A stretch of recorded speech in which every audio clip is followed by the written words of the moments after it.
Get away from my pool! You're trespassing! Ma'am, your pool is on my land. Your land, honey? Your land is cow pies and dead grass. This is a $300,000 resort pool. You think anyone cares about your little fence line? The concrete is 22 feet past my property marker. So what? You can barely afford to feed your cattle, let alone hire a lawyer. Go back to your barn and stay there. Well, now you've let me know. And I'll have you arrested on your own land. She built a diving board, a cabana, and a tiki bar 22 FT onto property my grandfather bought in 1961. She told me to go back to my barn, so I built something 5 FT from her diving board that she could smell all summer long. My grandfather drove a cattle truck from Oklahoma to Bastrop County, Texas in 1961 and paid cash for 120 acres of cedar and limestone and mesquite grass, and he never looked back. My father worked that same land for 40 years. When he handed me the deed, his hands shook a little, not from age, from the weight of what he was passing along. I'm Garrett Shelton, 48 years old, third-generation rancher, running about 60 head of Angus, plus a small composting operation. 3 years ago, I lost my wife Carol to ovarian cancer. She fought it for 14 months. The day she died, my daughter Lily was 11, sitting in a hospital waiting room with a book she wasn't reading. Lily's 14 now. She feeds the cattle with me on weekend mornings and never complains about the cold or the mud. She still sleeps with the light on sometimes. The land is the one thing that holds steady. It held steady for 60 years, until Creekstone Estates went up on the eastern edge of our property. Developer Craig Whitfield bought 110 acres of what used to be the Grimes family's wheat fields, slapped in cul-de-sacs and vinyl siding, and sold 340 homes at prices that made my teeth hurt. The development butted right up against my eastern fence line. Some backyards ended maybe 40 feet from my pasture. You could hear my cattle from the cul-de-sac on a still morning. His wife Pamela became HOA president before the first family moved in, running that board for 7 years by the time things got serious between us.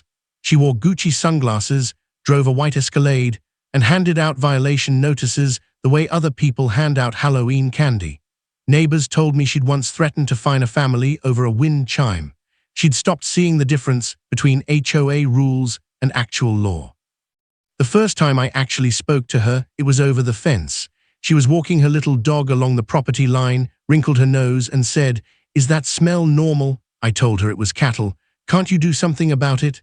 "They're cows, ma'am. They eat and they do what cows do." She looked at me like I'd suggested she eat the cows herself and walked off. The courtesy notices started that same month, official-looking letters citing smell, flies, noise. My ranch sat entirely outside HOA jurisdiction. She had zero authority over my land. I sent each one back with the relevant section of Texas law. She ignored everyone. Then, about 8 months before the pool situation, she stood up at a neighborhood association meeting and announced that Creekstone Estates would be building a community amenity center and resort-style pool along the eastern common area border. She passed around artist renderings, blue water, teak lounges, a cabana with a ceiling fan right up against my fence. Nobody called me. Nobody knocked on my door. The plans clearly bordered my land. Anyone with a tape measure could see the pool footprint reach the property line and then some. But Pamela didn't need my input. She never did. I didn't panic. I drove to the county seat and pulled the plat maps. What I saw made my stomach go cold. The construction crew showed up on a Tuesday in early October. 6 guys in orange vests, a concrete mixer, enough PVC pipe to plumb a small city. I was checking the south fence when I heard the diesel engines and the first crack of a post-hole digger biting into limestone. My steers lifted their heads in unison and watched. I walked over.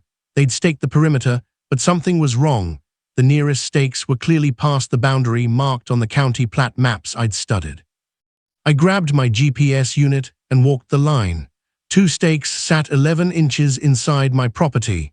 The layout markers for the pool deck crossed my line by a good 6 feet.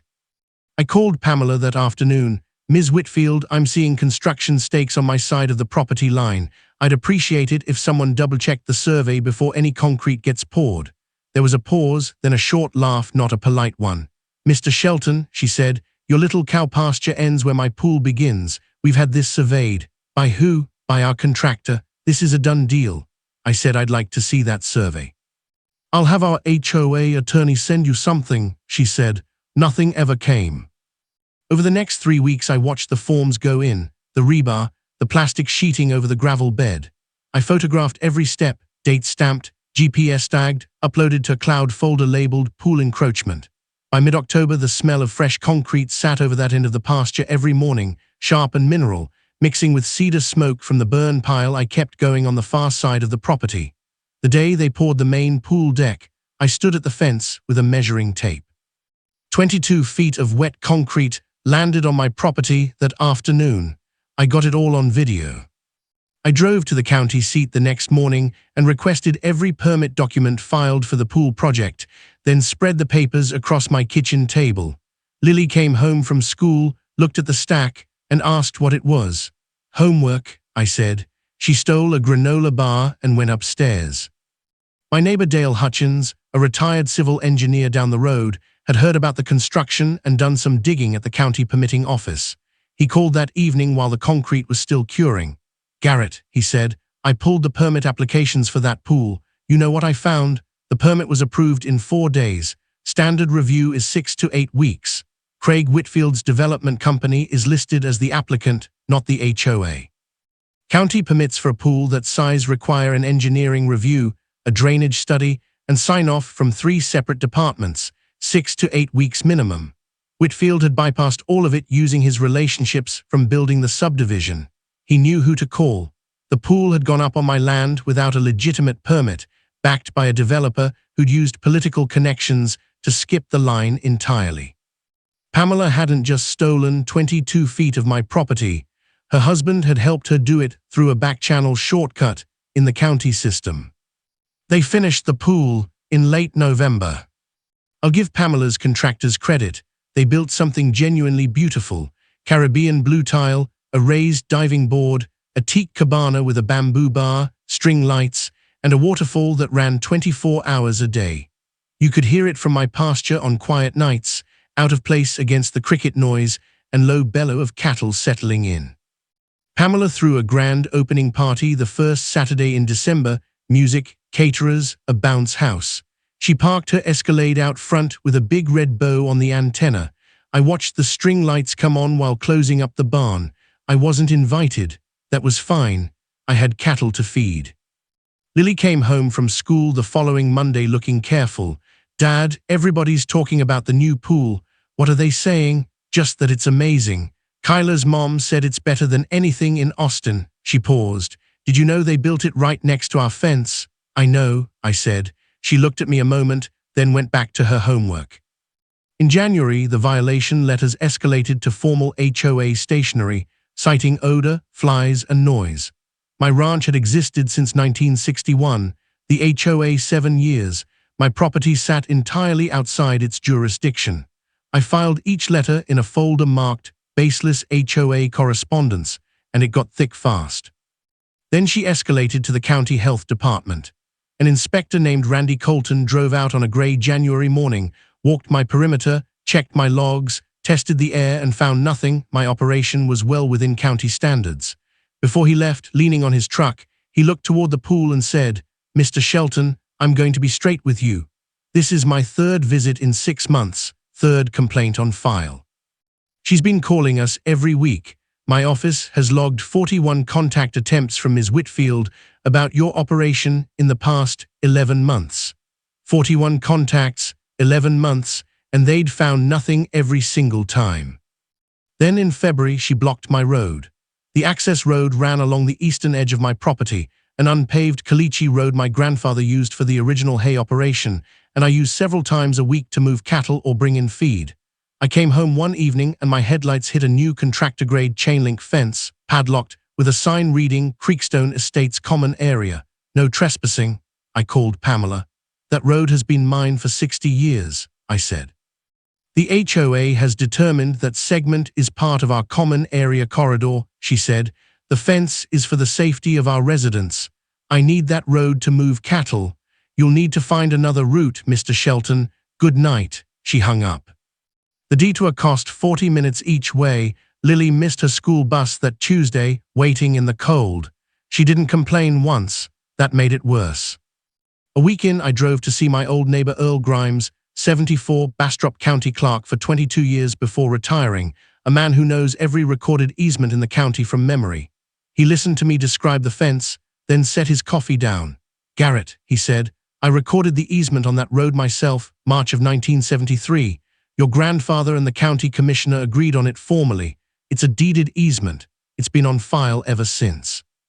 A deeded easement isn't an informal arrangement you can terminate with a fence and a padlock. It's a recorded legal right that runs with the land in perpetuity. The moment Pamela's contractor drove those posts into the ground, she'd committed an unlawful obstruction of a recorded legal right. I shook Earl's hand and drove to the county deed records office. The easement was in the files in 40 minutes. Book 214, page 87, recorded March 14, 1973. I photographed the page and started building the case for real. I hired a licensed surveyor named Phil Garrett, no relation, who'd done boundary work in Bastrop County for 30 years. He spent 2 full days out there with his transit and total station, checking the county's original plat against the 1961 deed and every recorded instrument since. When he handed me the certified report 3 weeks later, I sat in his parking lot and read every page before starting the engine. Pool encroached 22 feet 4 inches onto my property, documented to the inch, GPS-tagged, coordinate references on every measurement. Under Texas property law, when a structure is built on your land without a recorded easement or written consent, the landowner has the right to demand its removal, fences, sheds, driveways, and resort pools with diving boards alike. The diving board itself, fiberglass, non-slip tread, stainless rails, sat 4 feet 2 inches past my line. Pamela had literally built the dive feature on my land. I called Cheryl Denton, a Creekstone HOA board member who told me months earlier she'd once asked to see the pool project bids. Pamela told her it wasn't her business. 2 days later, an unmarked manila envelope appeared in my mailbox, a printed copy of the HOA's expenditure ledger. Residents had been told the pool and amenity center cost $340,000, funded through a special assessment. The ledger showed vendor and contractor payments totaling $180,000.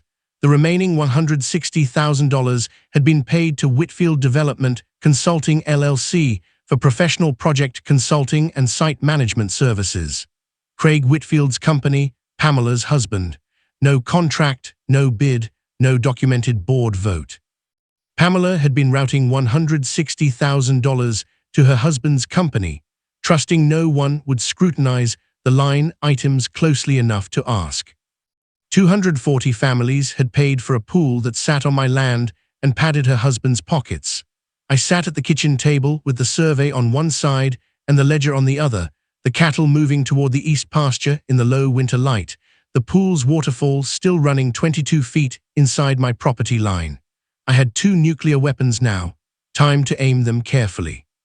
I spent 3 evenings at the kitchen table with a laptop and a yellow legal pad, going deeper into the Texas Agriculture Code than I ever had before.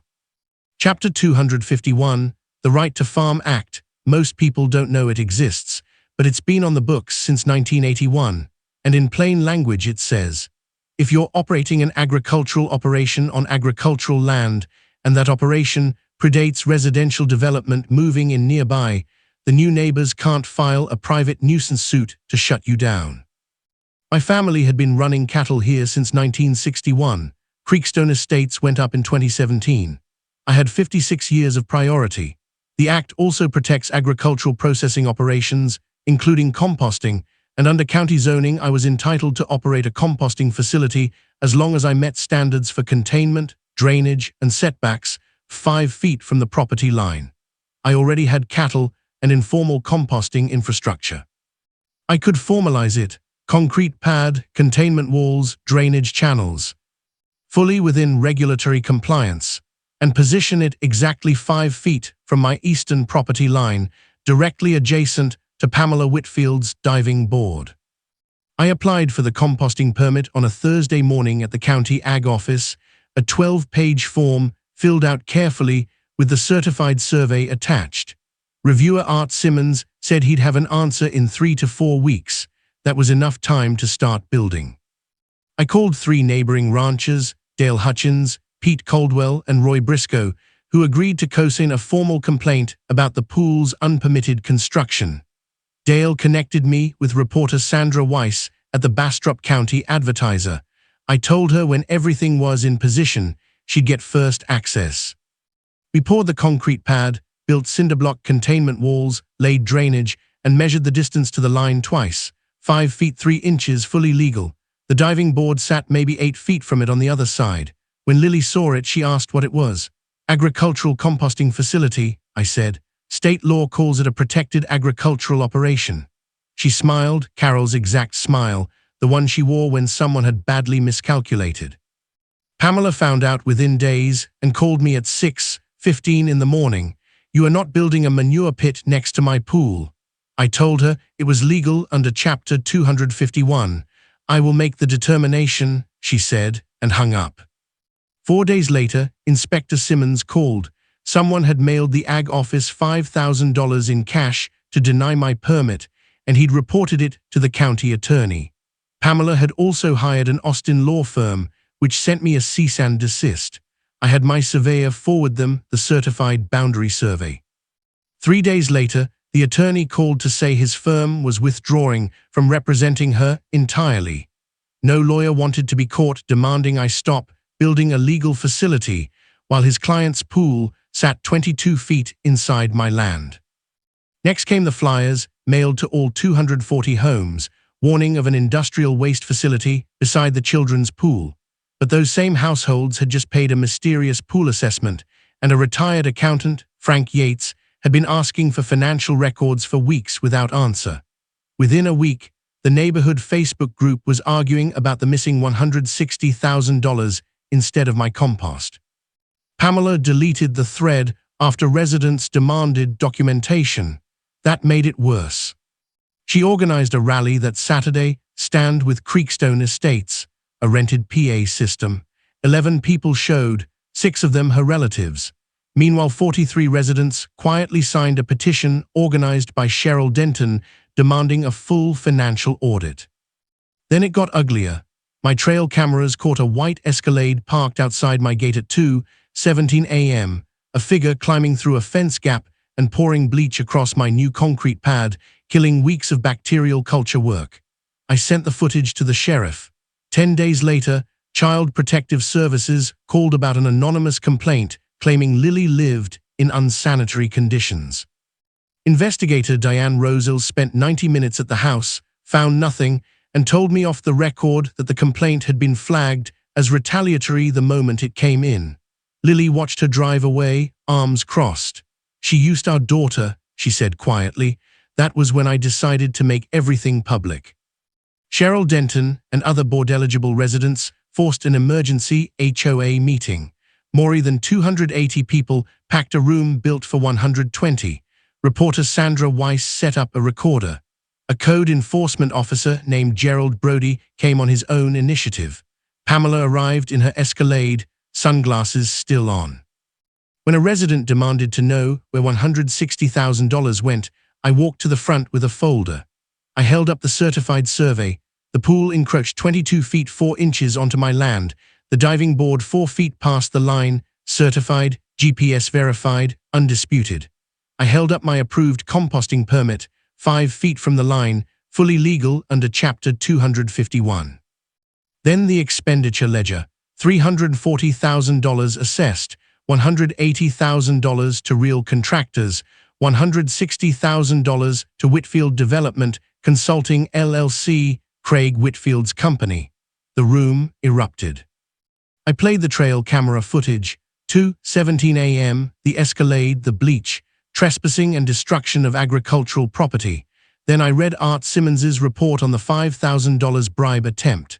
Gerald Brody stood and announced the pool's encroaching sections would need to be modified or demolished under county code. As he spoke, a sheriff's deputy walked in and served Pamela a subpoena for financial fraud. I picked up my folder and walked back to my seat. Outside, people shook my hand in the parking lot. The southeast breeze carried fresh Texas manure toward the pool deck. The diving board was unusable. I drove home.